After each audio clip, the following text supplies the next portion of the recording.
Olá, você sabe o que é um orçamento de guerra?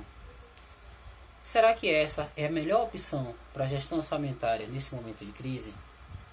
Pois, eu sou Giovanni Santana, sou economista, doutorando em administração pública pela Universidade de Lisboa e vamos falar um pouco sobre a proposta aprovada na Câmara de Deputados nessa semana. Essa proposta ela foi encaminhada ao Congresso Nacional pelo presidente da Câmara de Deputados, o deputado Rodrigo Maia. A proposta consiste basicamente em separar os gastos em decorrência da pandemia do coronavírus dos gastos que constam lá no orçamento anual ou no orçamento ordinário. Pois bem, a ideia básica era dar maior agilidade no processo de execução e os atos em decorrência desse processo de execução seriam fiscalizados pelo Tribunal de Contas da União, pelo Congresso Nacional e sendo que o Congresso Nacional teria o poder de suspensão dos atos realizados. Os conflitos em decorrência desse processo seriam resolvidos diretamente pelo Supremo Tribunal Federal, o STF. Destacamos aqui a covalidação dos atos praticados anteriormente à aprovação dessa PEC, a validação desse regime especial de execução só até 31/12/2020, a criação de um comitê gestor de crise, composta pelo presidente da República, os ministros da Saúde, Economia, Assistência Social e Justiça, e representação dos secretários municipais e estaduais da Saúde, Fazenda e Assistência Social.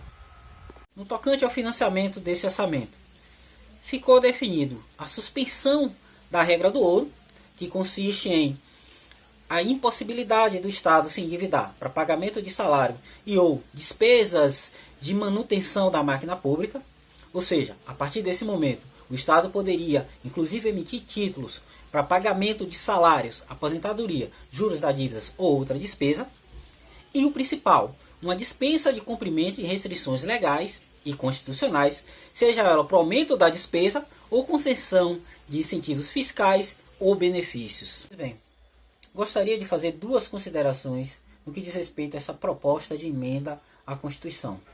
A primeira consideração é que, se no Senado ela não sofrer nenhuma mudança substancial, ela não vai representar em nada ou não vai acrescentar em nada o debate posto até o momento.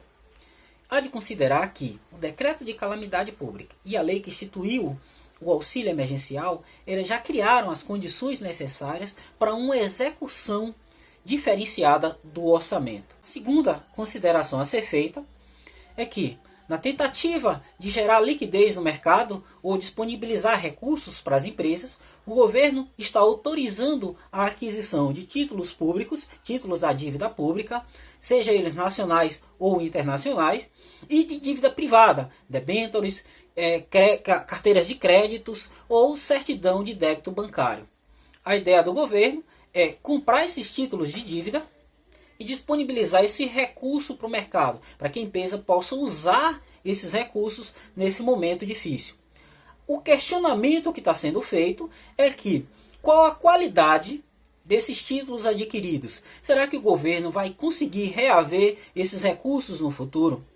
Não seria mais viável que o governo emprestasse dinheiro a essas empresas através do BNDES ou qualquer outro banco de fomento?